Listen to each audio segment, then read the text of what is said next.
بسم اللہ الرحمن الرحیم۔ السلام علیکم ناظرین۔ زمانہ قدیم میں بادشاہوں، تاجروں، وزیروں اور امیر لوگوں کے لیے امام ہوا کرتے تھے، اور یہ امام عورتوں اور مردوں کے لیے الگ الگ ہوا کرتے تھے۔ جیسا کہ دور حاضر میں مساج سینٹر ہیں، اس دور میں امام ہوا کرتے تھے۔ پرانے وقتوں میں ایک لڑکا جس کا نام نسوخ تھا، وہ لڑکی بن کر ایک امام میں عورتوں، لڑکیوں، شہزادیوں کو نہلایا کرتا تھا اور ان کے مساج کیا کرتا تھا۔ اس کا تعلق اسرائیل سے تھا۔ نسوخ ایک عورت نما آدمی تھا، باریک آواز، بغیر داڑھی اور نازک مزاج، کسی حسین لڑکی کی طرح نظر آتا تھا۔ نسوخ نے اپنی ظاہری شکل و صورت کا فائدہ اٹھاتے ہوئے ایک عورت کا روپ دھارا اور ایک امام میں کام کرنے لگا۔ وہ امام عورتوں کا تھا اور اسرائیل کے بادشاہ کی ملکہ اور اس کی بیٹی سے لے کر تاجروں اور امیر لوگوں کی بیویوں اور بیٹیوں سمیت عورتیں اس امام میں اپنا مساج کروانے آیا کرتی تھیں۔ نسوخ ان عورتوں کا مساج کرتا تھا اور ان کو نہلایا بھی کرتا تھا، جس سے نسوخ اس حسین و جمیل اور نرم و نازک جسم والی عورتوں سے اپنی شہوت ناک آنکھوں کی لذت پوری کرتا، اور نسوخ یہ کام اتنی مہارت سے کرتا تھا کہ جو عورت ایک مرتبہ نسوخ سے مساج کروا لیتی وہ اس کی گرویدہ ہو جاتی اور پھر ہر مرتبہ اس سے ہی مساج کرواتی تھی۔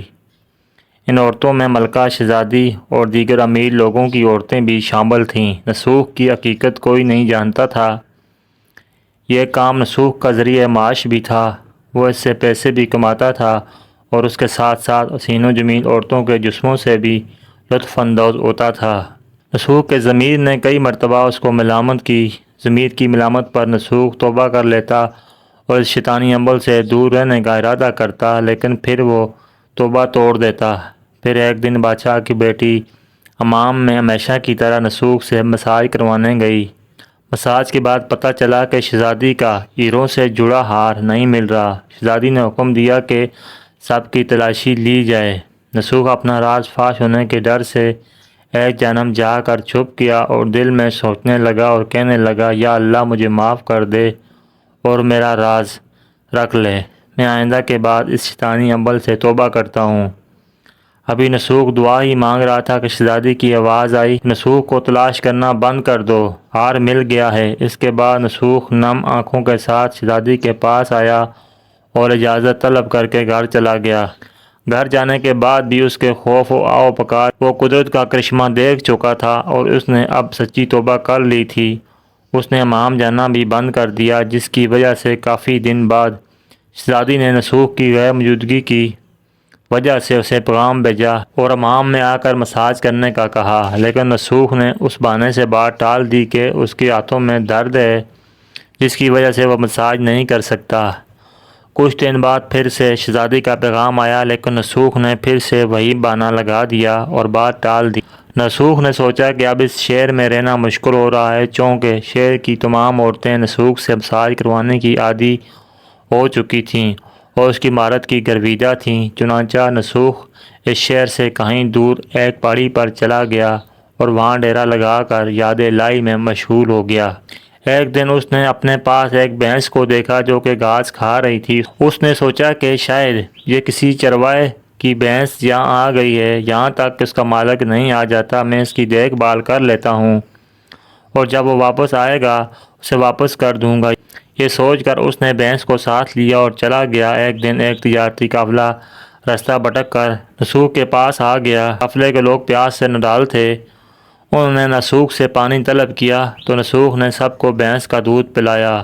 سب نے پیٹ بھر کر دودھ پیا اور نسوخ سے شہر کا راستہ معلوم کیا تو نسوخ نے شہر کا قریب ترین راستہ انہیں بتایا۔ نسوخ کے اس اخلاق پر قافلے والوں نے اسے بہت سارا مال دیا، جس سے اس نے وہاں ایک کنواں کھدوا دیا۔ آہستہ آہستہ وہاں لوگ آنے لگے اور گھر بسانے لگے۔ وہاں کے لوگوں کے دلوں میں نسوخ کا ایک بڑا مقام بن گیا اور نسوخ کی نیک نامی کے چرچے ہونے لگے، اور یہ چرچے بادشاہ تک بھی پہنچ گئے تو بادشاہ کے دل میں نسوخ سے ملنے کا اشتیاق پیدا ہوا۔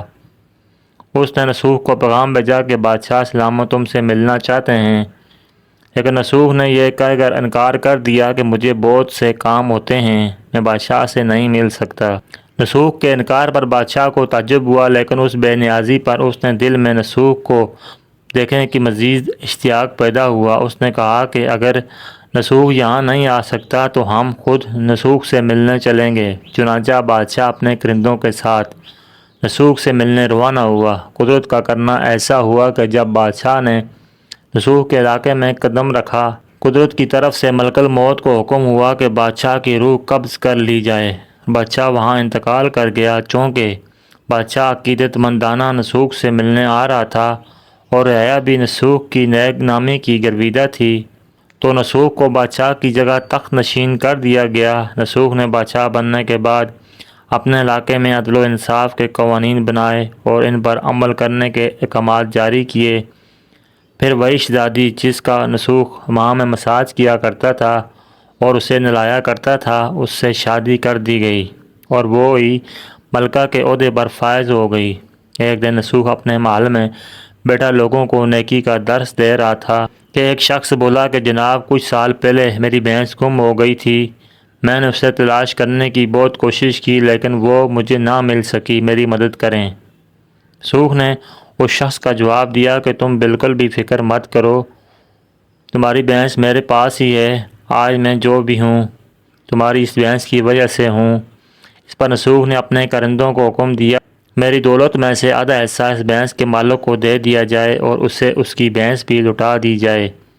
اس پر وہ شخص بحکمِ الہی کہنے لگا کہ بادشاہ، جان لو کہ نہ میں انسان ہوں نہ وہی وہ بھینس جانور ہے، ہم دونوں فرشتے ہیں اور اللہ کی طرف سے تمہارا امتحان لے رہے تھے۔ یہ سارا مال تمہیں مبارک ہو، یہ سچی توبہ کرنے پر تمہارا انعام کے طور پر تمہیں عطا کیا گیا ہے۔ اس کے بعد دونوں فرشتے غائب ہو گئے۔ نسوخ نے مال کمانے کے لیے اللہ کا ناپسندیدہ کام منتخب کیا تھا۔ جب وہ کام اللہ کے خوف کی وجہ سے چھوڑا تو اللہ نے اسے بادشاہت عطا کر دی۔ حرام طریقے سے لذت لینا چھوڑی تو اللہ نے اس کے نکاح میں شہزادی دے دی۔